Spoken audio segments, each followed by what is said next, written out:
Hi everyone, welcome back to my channel Learn Well. I hope आप सभी अच्छे होंगे। आज की इस वीडियो में हम डिस्कस करने जा रहे हैं फाइनेंशियल मैनेजमेंट का एक बहुत ही ज़्यादा इम्पोर्टेंट क्वेश्चन जो कि है यूनिट सेकंड का, that is sources of finance.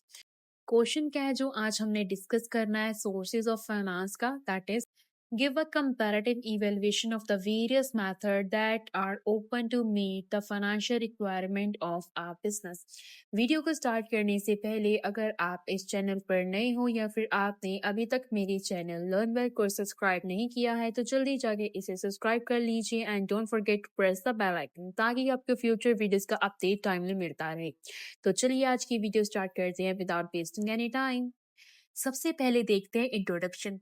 Finance किसी भी बिजनेस की लाइफ ब्लड होती है। ये बिजनेस को स्टार्ट करने में, ऑपरेट करने में और एक्सपेंड करने में हेल्प करता है।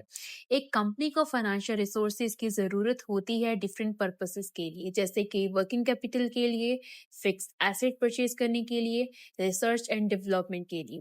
इसीलिए right source of finance choose करना बहुत इंपॉर्टेंट है क्योंकि ये अफेक्ट करता है कॉस्ट ऑफ कैपिटल को, रिस्क लेवल को और financial stability of the business को।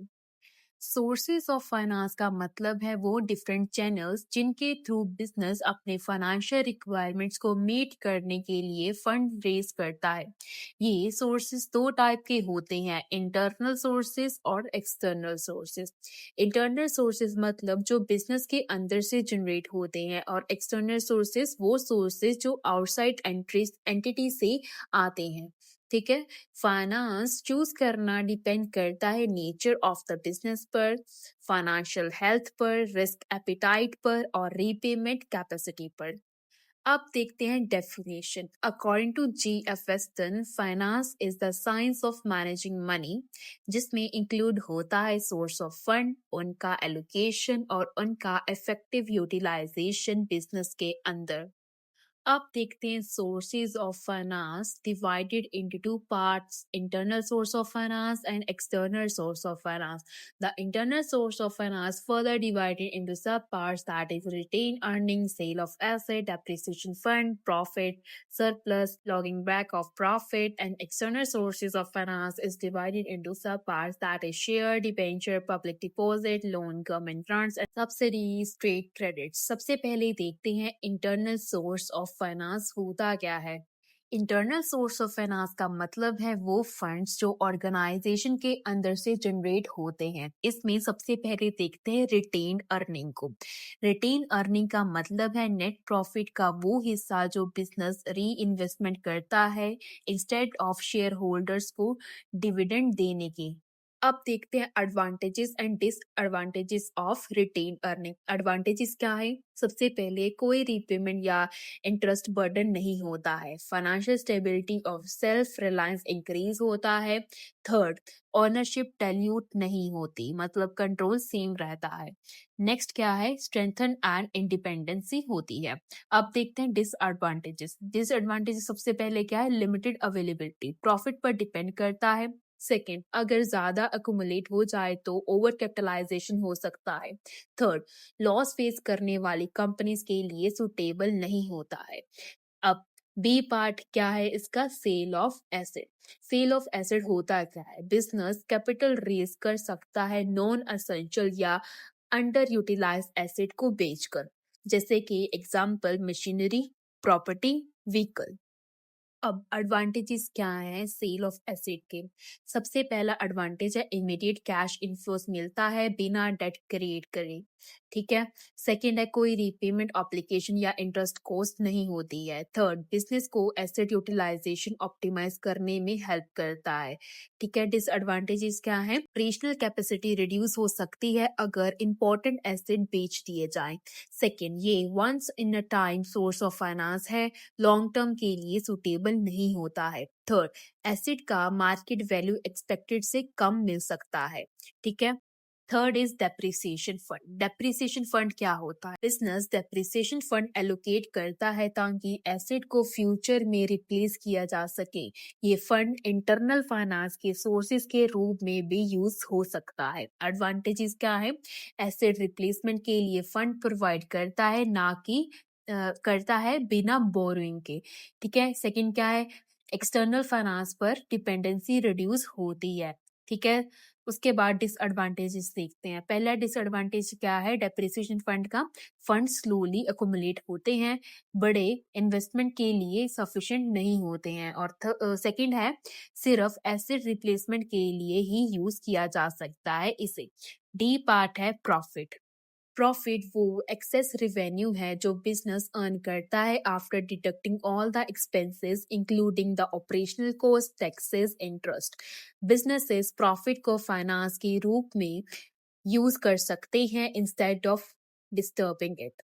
प्रॉफिट को यूज किया जा सकता है एक्सपेंशन के तौर पर, एसेट एक्विजिशन के तौर पर, इनोवेशन के तौर पर, या फिर एग्जिस्टिंग डेट रिपे करने के लिए।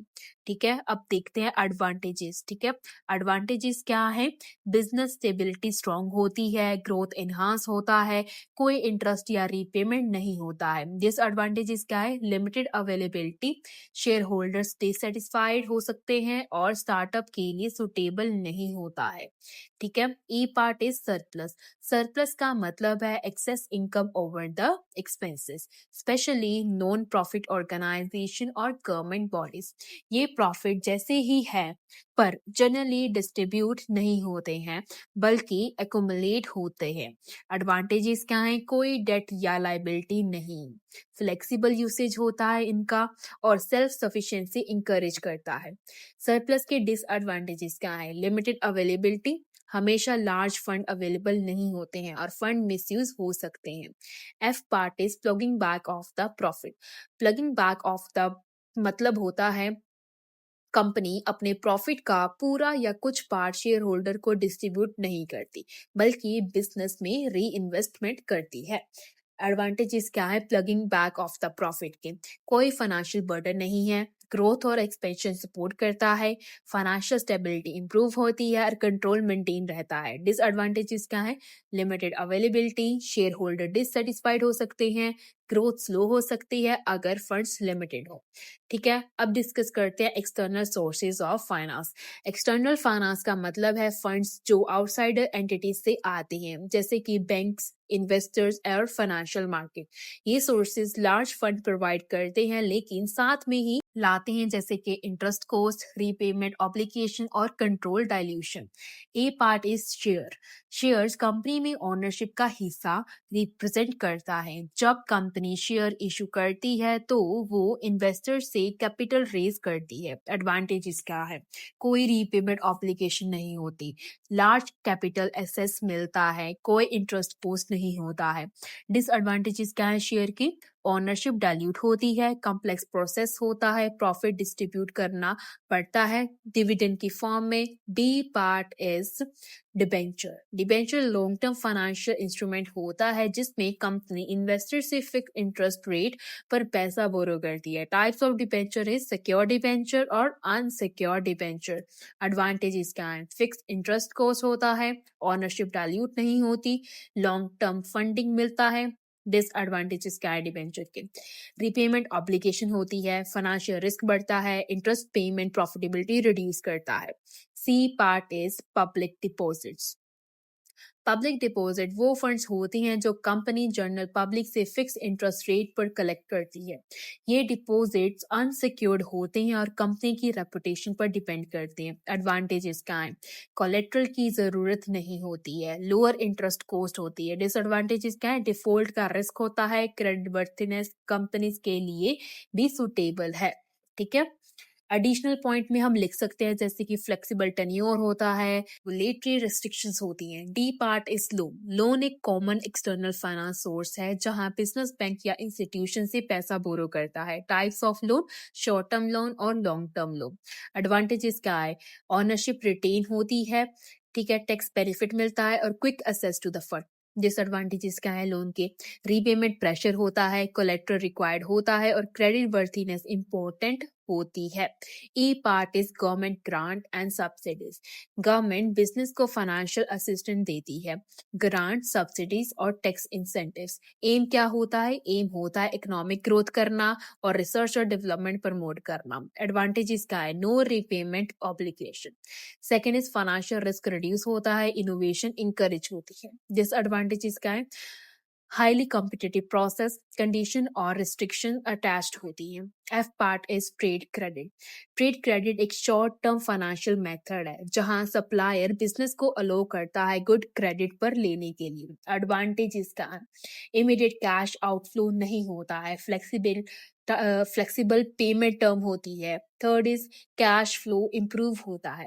डिसएडवांटेजेस क्या है? Limited availability, short term solution होता है, ठीक है, और लेट पेमेंट पर एक्स्ट्रा कॉस्ट लग सकती है, ठीक है।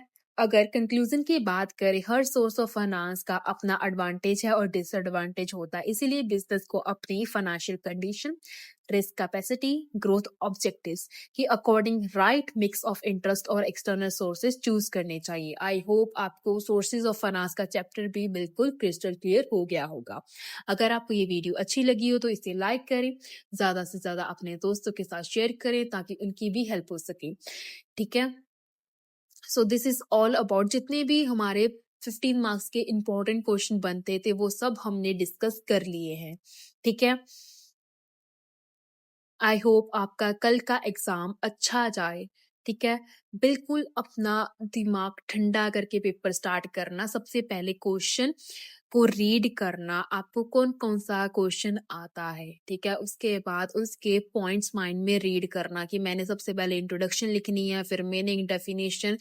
एटलीस्ट अगर आपको 2 ऑथर नहीं याद रहते तो एक तो लिखना ही लिखना है। अगर आपको इन केस ऑथर का नाम नहीं आता, कोई भी ऑथर लिख दो, वहां पर टीचर ने कौन सा चेक करना जाके कि हाँ इसका ये ऑथर है या फिर नहीं है, ठीक है। उसके बाद इसकी डायग्राम, जितने भी चैप्टर है अगर डायग्राम है डायग्राम बना दो, ठीक है। नहीं भी है तो भी अपनी ओर से फ्लो चार्ट्स बना दो पॉइंट्स के, ठीक है, क्योंकि इससे ना अट्रैक्शन भी बढ़ती है और पेज भी आपका कवर होता है। लेकिन ऐसा भी मत करना कि पेज को कवर करने के लिए बड़ी बड़ी डायग्राम्स बना दो।